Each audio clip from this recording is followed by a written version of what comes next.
Hello friends, welcome you to YouTube channel stocks basics, जहां पर हम मिलकर सीखते हैं कंपनीज का एनालिसिस करना और करते हैं small cap, mid cap and micro companies का फंडामेंटल एनालिसिस। फ्रेंड्स, आज बहुत दिनों बाद हम एक एनालिसिस लेके आए हैं, आईपीओ एनालिसिस। हम बहुत ही रेयरली कोई आईपीओज करते हैं, इस पे डिस्कशन, रेगुलर आईपीओज डिस्कशन नहीं होता है, लेकिन आज बहुत समय बाद मुझे कुछ दो आईपीओ ऐसे मिले जो जिसमें मुझे लगा कि मुझे आपके साथ डिस्कशन करना चाहिए। बहुत स्ट्रांग इनका बिजनेस है, छोटा बिजनेस है अभी, और एसएमई प्लेटफॉर्म पे ये लिस्ट होने जा रहे हैं। रेडियो वाला नेटवर्क लिमिटेड और टीएससी इंफोसेक लिमिटेड। इसमें फ्रेंड्स मैं आपको पहले ही बता देता हूं कि इसके अंदर ऑलरेडी जो एस इन्वेस्टर्स हैं, मिस्टर आशीष कचोलिया, इनका भी स्टेक है इसमें ऑलरेडी। रेडियो वाला नेटवर्क में और टीएससी इंफोसेक है मिस्टर विजय केडिया, जो जाने जाते हैं अपनी चूजी पिक के लिए, कि वो बहुत ही चूज करते हैं पिक करने के लिए और बहुत लॉन्ग टर्म इन्वेस्टमेंट करते हैं। तो फ्रेंड्स, ये लोग, ये एस इन्वेस्टर्स ऑलरेडी इसमें इन्वेस्टेड हैं फ्रॉम प्राइवेट लिमिटेड फर्म से इसमें, और अब ये पब्लिक लिमिटेड पे पब्लिक होने वाली है। तो फ्रेंड्स, चलते हैं इसका एनालिसिस करते हैं, वीडियो को शुरू करते हैं। तो फ्रेंड्स, सबसे पहले मैं आईपीओ का बेसिक डिटेल दे देता हूं, जस्ट बेसिक डिटेल्स की आईपीओ कब लिस्ट हो रहा है। तो ये एनएसई एसएमई प्लेटफॉर्म पे लिस्ट हो रहा है, एनएसई ई मर्ज बोलते हैं। आईपीओ ओपन हो चुका है ऑलरेडी 27 मार्च को, लेकिन 27 और 28 के बाद फिर छुट्टी आ गई, 29, 30, 31 और 1 और 2 को अब जो है वर्किंग डेज आ रहे हैं, सोमवार और मंगलवार, उस दिन ये ओपन रहेगा। हम लोग इसमें अप्लाई कर सकते हैं मंगलवार तक। फिर इसमें ये आईपीओ क्लोज हो जाएगा और आईपीओ की लिस्टिंग होगी 5 अप्रैल, मतलब फ्राइडे को। क्योंकि ये एसएमई आईपीओ है तो शेयर्स के लॉट बड़े होते हैं। 1600 शेयर्स में आ रहा है रेडियो वाला और 1200 शेयर्स में आ रहा है टीएससी इन्फोसेक वाला। तो इसमें बेसिकली ये है कि जो इन्वेस्टमेंट होता है, जैसे कि मेन बोर्ड में जो इन्वेस्टमेंट होता है वो अराउंड 15,000 में होता है, और इसमें एसएमई प्लेटफॉर्म पे जो इन्वेस्टमेंट होता है आईपीओ के लिए, वो अराउंड 1,25,000 के आसपास होता है। तो दोनों में इन्वेस्टमेंट अमाउंट जो है वो उतना ही है। आईपीओ का हम साइज की बात करते हैं तो रेडियो वाला का इन्वेस्टमेंट जो आ रहा है वो जो रेज करना चाहते हैं मनी मार्केट से, वो है 14.25 करोड़, 14 करोड़ लगभग ये पैसे रेज करना चाहते हैं। वहीं टीएसई इन्फोसेक जो है वो 30 करोड़ रुपीस रेज करना चाहते हैं मार्केट से। तो फ्रेंड, जैसे मैंने आपसे कहा था कि रेडियो वाला पे ऑलरेडी आशीष कचोलिया जी हैं, ऑलरेडी वो इन्वेस्टेड हैं फ्रॉम प्राइवेट लिमिटेड इक्विटी से। और यहाँ पर टीएस इन्फोसेक में आप देख सकते हो मिस्टर विजय केडिया हैं, जो कि ऑलरेडी स्टॉक्स बेसिक्स जो चैनल है उस पे हम लोगों ने प्लेलिस्ट बनाई हुई है। इसमें आईपीओ एसएमई प्लेटफॉर्म के बहुत सारे stocks, micro caps stocks education के लिए, और एजुकेशन और के साथ साथ फंडामेंटल एनालिसिस के साथ भी हमारी प्लेलिस्ट है।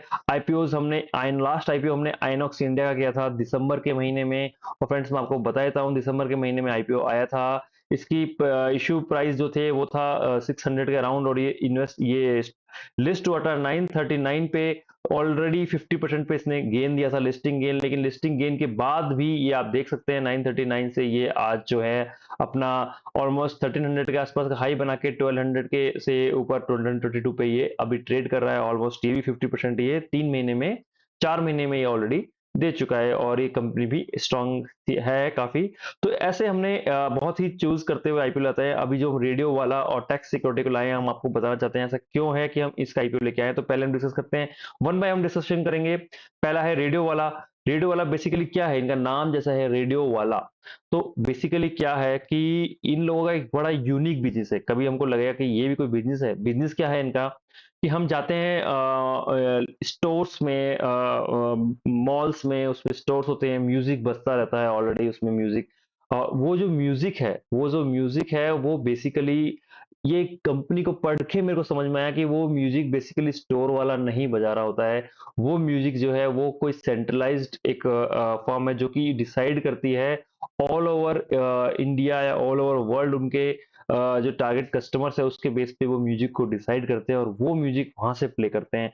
तो इस प्रकार का ये बिजनेस इनका है कि इनके पास जो है वो पूरे ऑलमोस्ट 28,000 स्टोर्स हैं 10 कंट्रीज में। सॉरी, 26,000 लोकेशंस में इनके लगभग 28,000 स्टोर्स है जिसमें इनका म्यूजिक बजता है, और 500 ब्रांड्स को एक केटर करते हैं। तो फ्रेंड्स, इस प्रकार से ये इनके दो तीन और भी मल्टीपल स्ट्रीम्स हैं जिसमें कि इनका रेवेन्यू आता है। तो मेन जो रेवेन्यू है वो आता है इनके म्यूजिक से। बाकी ये मल्टीलिंगुअल कंटेंट और उसमें कंटेंट क्रिएशन करते हैं कि बीच में कभी आवाज़ आती है, कभी ऐड आते हैं, कभी अलग से सिंगर्स का भी कभी म्यूज़िक बजता है, तो वो सारा जो है वो ये लोग सँभालते हैं। तो इसमें जो है स्टोर्स कुछ नहीं करते हैं, जैसे कि हम जाएँगे रिलायंस में, जियो में, आप रिलायंस के दिल्ली में जाइए, आप जियो के मॉल में, या फिर आप जाइए हैदराबाद में, म्यूज़िक का जो कंटेंट है वो कुछ अलग ढंग से यूनिफ़ॉर्मली उसको डिफ़ाइन कर रहा होगा, जिससे कि वो उससे फिर ब्रांड बनती है उनकी। तो ऐसा उनका जो है पॉइंट है। और फ्रेंड्स, इसके जो हम हमेशा बात करते हैं कि इसमें ऐसा क्या है इस कंपनी में जो ये इतनी इंटरेस्टिंग है, और इनके इनके जो इसमें तो मैं आपको बताना चाहता हूँ कि इस कंपनी में जो इसके ओनर हैं, जो इन्होंने इसको फाउंड किया है, वो बेसिकली जो रेडियो मिर्ची है उसके थर्ड जो एम्प्लॉय थे, और उन्होंने मतलब ऑलमोस्ट फाउंडर एम्प्लॉयज वो रहे हैं रेडियो मिर्ची के। तो वो उन्होंने इसको बाद में जाके इस कंपनी को ओपन किया है। तो मैंने उनके बारे में जब पढ़ा तो मुझे काफ़ी अच्छा लगा, और फिर जब मैंने देखा कि ऑलरेडी आशीष कचोलिया जी इसमें इन्वेस्टेड हैं, तो मेरा इंटरेस्ट और लगा, तो मुझे लगा कि इस कंपनी को आपके बारे साथ में लेना चाहिए। और इसके अब हम डिस्कस करेंगे, इसके फर्दर आने वाले टाइम में हम डिस्कस कर रहे हैं इसके इन इन फाइनेंशियल्स को भी। तो उससे पहले हम देख लेते हैं टैक्स सिक्योरिटी को, कि इसमें ऐसा क्या है कि जो विजय केडिया जी को जो है कि कंपनी भाई, तो बेसिकली टैक्स सिक्योरिटी जो है, जिसको हम टेक इन्फोसेक के नाम से ये कंपनी है, तो ये करती है सारा सिक्योरिटी सिस्टम को। ये देखती है कि इंटरनेट सिक्योरिटी जो होती है, आप एचडीएफसी बैंक है, पूरे बैंक में कितना भी ट्रांजेक्शन्स होते हैं, मल्टी मिलियंस में ट्रांजेक्शन्स होते हैं, लेकिन उन ट्रांजेक्शन में सिक्योरिटी बनी होती है, तो उस सिक्योरिटी को कौन संभालता है? तो that is a company comes into play. बहुत लीडिंग कंपनी है टेक इन्फोसेक, जो टेक सिक्योरिटी के नाम से है। तो वो इनका रोल है यहाँ पर कि वो उस सिक्योरिटी को प्रोवाइड करें, इंटरनेट सिक्योरिटी को, ट्रांजेक्शन से सिक्योरिटी को प्रोवाइड करें। और बड़ी-बड़ी ब्रांड्स हैं इनके पास, जिसमें लोग ट्रस्ट करते हैं इसमें। तो वो जो बेसिकली है वो है गूगल, डीबीएस, एफआईएस, बीएसई, जो की वेबसाइट जिसपे ये सब चीज इन्वेस्टमेंट स्टॉक मार्केट का सब बहुत चलता है, बीएसई इन्वेस्टमेंट है, वो भी इसकी क्लाइंट है। तो फ्रेंड्स, ये देख सकते हो आपकी ये टॉप 10 इसके जो फॉर्च्यून 500 कंपनीज उसके उसमें टॉप 10 इसमें जो है लोग कंपनीज जो हैं वो उसमें इनको इनकी सर्विस लेती हैं। वर्ल्ड की 2 लार्जेस्ट गवर्नमेंट्स हैं, वो भी इनकी क्लाइंट है। तो बड़े-बड़े क्लाइंट हैं इनके, और इनको इंडस्ट्री रिकॉग्निशन से काफ़ी अवार्ड मिले हैं, गार्टनर से, फोर्ब्स से, फॉर्च्यून से। और मैं आपको एक बात बताता हूँ, बहुत इंटरेस्टिंग जो आती है मैनेजमेंट की, और जो विजय केडिया जिसके लिए जाने जाते हैं कि वो मैनेजमेंट के बारे में ज़रूर हमेशा समझ के काम करते हैं। तो मैं आपके बारे में थोड़ा बताता हूँ, इसमें मैनेजमेंट के बारे में आप खुद भी देख सकते हैं। कंपनी की वेबसाइट पे जब आप आएँगे और स्टोरी को जब पढ़ेंगे, तो बड़ा रिलेट कर पाएँगे आप बिल गेट्स से। तो ये स्टोरी अब स्टार्ट होती है, देखिए ये चेहरा आ रहा है सामने, कितना मासूम सा। 2013 में एक स्कूल के ड्रॉप आउट ने इस कंपनी को शुरू किया, 2013 में। ऑलमोस्ट 11 साल ही जस्ट हुए हैं। तो जस्ट ड्रॉप आउट की जब बात आती है तो याद आता है बिल गेट्स के बारे में, कि उन्होंने भी कहीं ना कहीं माइक्रोसॉफ्ट को ऐसे ही शुरू किया था। तो उसके बारे में आप देखेंगे, 2014 में इन्होंने जो है एक असाइनमेंट किया, एक साल बाद, फॉर्च्यून 500 कंपनी का। फिर आगे बढ़ते गए। फिर उन्होंने फर्स्ट एंटरप्राइज कस्टमर को उसमें लिया 2015 में, एक साल बाद। फिर एक साल बाद इन्होंने जो है वो वाइस प्रेसिडेंट ऑफ कॉग्निजेंट जो है, उन्होंने इनको बैकिंग करा कि उनको सपोर्ट किया। फिर उसके बाद में 2017 में इन्होंने जो है वो GQ magazine the 50 most influential young Indians में इनका नाम आया, कि ये मोस्ट इन्फ्लुएंशियल पर्सन है। फिर ऐसे इनका स्टोरी बढ़ती गई। तो अब आप देख सकते हो कि जस्ट 10-11 ईयर्स में इनका फॉर्च्यून मैगजीन्स 40 अंडर 40 में इनका नाम है, कि ऐसे टॉप 40 लोग जो अंडर 40 में हैं पूरे वर्ल्ड में, जिसमें जिनका जो ऐसे टेक में और कंपनीज में जो जिनका नाम है, तो उनमें इनका फॉर्च्यून से इनको अवार्ड मिला। तो इस प्रकार से डिफरेंट डिफरेंट अवार्ड्स हैं, और अवार्ड्स अगर मिलते हैं इतनी इतनी बड़ी फर्म से, तो आप समझ सकते हैं कि मैनेजमेंट कितना स्ट्रांग है। और तो बहुत यंग स्टेज है अभी, तो अभी जस्ट ये जो है ऑलमोस्ट अपने 40s में हैं। तो अभी देख सकते हैं कंपनी कितनी और आगे जा सकती है। तो फ्रेंड्स, इनकी वेबसाइट को आप भी जाके देख सकते हैं, और बड़ी इंटरेस्टिंग वेबसाइट्स है, दोनों ही वेबसाइट्स काफी इंटरेस्टिंग है, काफी इंफॉर्मेशन है इन पे, हम जो जाके देख सकते हैं। तो फ्रेंड्स, अब हम आगे बढ़ते हैं, क्योंकि ये एक बहुत लंबा अदरवाइज हमारा वीडियो हो जाता है। हम आप चलते हैं इसके फाइनेंशियल्स पे। फाइनेंशियल्स बेसिकली आपको अभी जो मिलेंगे वो मेनली मिलेंगे डीआरएचपी रिपोर्ट्स में, जो कि हर कंपनी जो आईपीओ लेके आती है वो इसको पूरा एक डिटेल्ड एक सिनॉप्सिस रखती है अपना। तो फ्रेंड्स बहुत लंबी चौड़ी रिपोर्ट्स होती है, उसमें जो क्रक्स है मैं आपको जस्ट थोड़ा सा बता देता हूँ कि इसमें रेडियो वाला का जो रिपोर्ट है 486 पेज की है, लेकिन अभी हम जस्ट इसके फाइनेंशियल्स को जस्ट देख रहे हैं, ज्यादा नहीं। ऑब्जेक्टिव दोनों ही कंपनी में ऑब्जेक्टिव जो है आईपीओ लाने का वो ऑफर फॉर सेल नहीं है, किसी को भी एग्जिट नहीं दे रहे हैं। जस्ट ये थोड़ा सा अपने आप को ग्रो करना चाहते हैं, इन्वेस्टमेंट करना चाहते हैं, उसके लिए ये इसको ला रहे हैं। हम अगर जस्ट फाइनेंशियल्स की बात करें कि कंपनी का फाइनेंशियल्स कैसा है, तो हम आगे हैं रेडियो वाला के डीआरएसपी पे और वहां पर हम फाइनेंशियल्स देख रहे हैं। फाइनेंशियल में जस्ट देखेंगे, रेवेन्यू को पढ़ते हैं। तो रेवेन्यू जो है वो 585 था लाख, मतलब कि 5 करोड़ 85 लाख इनका रेवेन्यू था 2021 में। फिर 10 करोड़ हुआ, जस्ट डबल हो गया। फिर एक साल बाद, फिर 2023 में एक साल बाद फिर उन्होंने ऑलमोस्ट 35 to 40% का जंप लिया रेवेन्यू में। और अब जो है ये 6 महीनों में लगभग 31 अक्टूबर तक जो है ये 871 कर चुके हैं। अगर हम पूरा साल का देखें तो लगभग अगर ये 1500 पे क्रॉस कर सकते हैं। तो इस प्रकार से हम देख रहे हैं कि ये ईयर ऑन ईयर काफी ये बढ़ रही है। और अगर हम बात करते हैं जिससे हमारा प्राइस बनता है, वो होता है अर्निंग पर शेयर बढ़ना चाहिए, प्रॉफिट बढ़ना चाहिए, पैट बढ़ना चाहिए। तो पैट के बारे में अगर हम बात करते हैं तो पैट में हम देखते हैं प्रॉफिट लॉस की अगर बात करते हैं तो जहां 10 लाख का प्रॉफिट करते थे 3 साल पहले, फिर 47 लाख किया, प्रॉफिट को 4 टाइम्स किया, फिर 47 को भी 102 किया, 2 टाइम्स ऑलरेडी कर दिया लास्ट ईयर के एक साल में। अब 6 महीने में ही 102 जो 1 करोड़ 2 लाख जो है वो 1 करोड़ 13 लाख हो चुके हैं 6 to 7 मंथ्स में। और ये अगर ये 2 पे भी क्रॉस होते हैं तो यहाँ पर भी प्रॉफिट ये अपना डबल कर रहे हैं। तो बेसिकली क्या इन कंपनीज के अंदर है कि जो इनको इंफ्रा लगाना था वो ऑलमोस्ट लगा दिया है। अब इनको, अब एक बार एक सिस्टम आ गया है तो अब उससे वो एक स्टोर में म्यूजिक दें या वो मल्टी स्टोर्स में म्यूजिक दें, तो ऐसे करके उनको ज्यादा इन्वेस्टमेंट नहीं करना पड़ता। तो इस प्रकार से इनकी प्रॉफिटेबिलिटी काफी बढ़ती है क्योंकि स्टोर्स भी काफी बढ़ रहे हैं। तो जैसे एक कस्टमर के पास अगर फॉर एग्जांपल 10 स्टोर थे, इस उसका एक टारगेट रहता है कि मैं अगले साल पांच पांच स्टोर या 2 स्टोर और खोलूंगा, तो इनका म्यूजिक भी उसी हिसाब से फिर वो उनकी सर्विसेज बढ़ती रहती।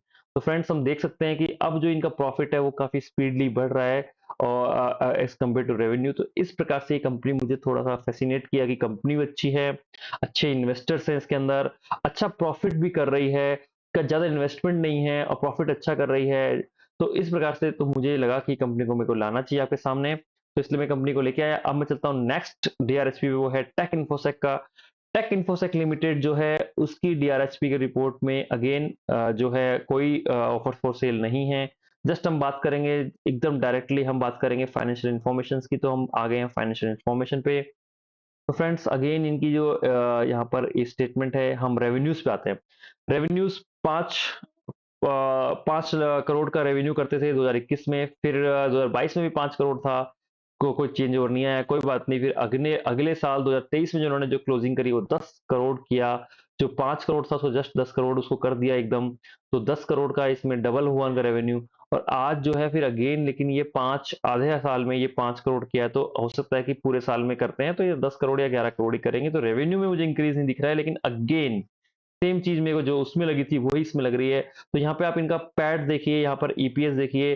तो प्रॉफिट की अगर हम बात करते हैं, टोटल जो प्रॉफिट है, नेट प्रॉफिट उसकी बात करते हैं, तो 61 लाख का प्रॉफिट कर रहे थे कितने पे, 5 करोड़ के 5 करोड़ का जब रेवेन्यू कर रहे थे। जब 5 करोड़ अगेन किया तो भी इन्होंने 60 लाख का इनको प्रॉफिट किया। लेकिन जैसे ही इन्होंने 10 करोड़ किया तो आप देखिए प्रॉफिट को कहाँ ले गए, ये ले गए 5 करोड़ तक। तो 10 करोड़ का काम कर रहे हैं और 5 करोड़ का प्रॉफिट है, ऑलमोस्ट 50% का पैट है। पैट, सारे खर्चे आपने हटा दिए हैं, पैट आ गया है। तो आप समझो प्राइस का क्या हाल है, मतलब कितना अच्छी कंपनी का मॉडल है कि आपको पैसा ज्यादा लगाना नहीं, उसका आधा तो आपको कमा लेना है। तो ऐसे ही आप देखिए 6 महीनों का अगर हम देखते हैं, 5 करोड़ इन्होंने अब तक रेवेन्यू किया है और उसको पैट को और बढ़ा दिया है। 5 करोड़ में से 1 करोड़ 94 लाख, मतलब लगभग 2 करोड़ इन्होंने ऑलमोस्ट उसको जो है 40-45% पे तो ये ऑलरेडी इनका पैट है। तो अगर ये 10 करोड़ पे जाता है तो ये वापस अगेन जो है वो कंपनी काफी अच्छा स्ट्रांगली मेरे को मूव इसमें दिख रहा है। और again same same thing here also, कि एक बार आपने इन्वेस्टमेंट कर दिया है तो बहुत ज्यादा फिर उसको सिक्योरिटी को, ब्रांचेस बढ़ रही हैं बैंक्स की, बैंक्स को सर्विस दे रहे हैं आप, गवर्नमेंट को सर्विस दे रहे हैं आप, उनके ब्रांचेस बढ़ रहे हैं, तो फिर आपको इंफ्रा में बहुत ज्यादा नहीं लगाना होता। अब ये जो आईपीओ है वो 2 अप्रैल को क्लोज होंगे, दोनों ही ठीक है। और लगभग 1.25 लाख रुपए का इन्वेस्टमेंट है। अगर आप चाहते हैं तो कर सकते हैं, आप चाहते हैं तो इसका आप लिस्टिंग देखिए फिर देखिए, लेकिन उसके बाद भी इन्वेस्टमेंट तो इसमें लॉट साइज में ही होगा। तो ये जो है वो जिनका ऑलरेडी एसएमई में या माइक्रो कैप्स में जिसका इन्वेस्टमेंट रहता है, तो वही थोड़ा सा इस टाइप की कंपनी में काम करते हैं। और डील करते हैं, क्योंकि उसका भी अलग चार्म होता है, क्योंकि पैसा या तो बहुत तेज बढ़ता है या बहुत तेज घटता है। तो वो बहुत आप ध्यान रख के, आपका पैसा आपका अपना है और बहुत मेहनत से कमाते हैं, तो उन सब के लिए हम कहेंगे आपसे कि आप अपना खुद का डिसीजन लीजिए, ठीक है। और तो थैंक यू फ्रेंड्स, इसमें पूरा एक डिस्क्लेमर है, कोई भी हम किसी का रिकमेंडेशन नहीं है, किसी से कोई अटैचमेंट नहीं है, जस्ट एक डिस्कशन है जो हमने आपके सामने पेश किया। तो फ्रेंड्स, अभी तक प्लीज आपने सब्सक्राइब नहीं किया है चैनल पे, कभी कभी वीडियो देखा है कभी नहीं देखा है, सब्सक्राइब कीजिए, बेल आइकन को प्रेस कीजिए, वीडियो को जरूर लाइक करें, शेयर करें, कमेंट करके बताएं कैसा लगा, क्या इंप्रूवमेंट आप चाहते हैं। So friends, thank you so much, मिलते हैं नेक्स्ट वीडियो में। Till then take care, bye.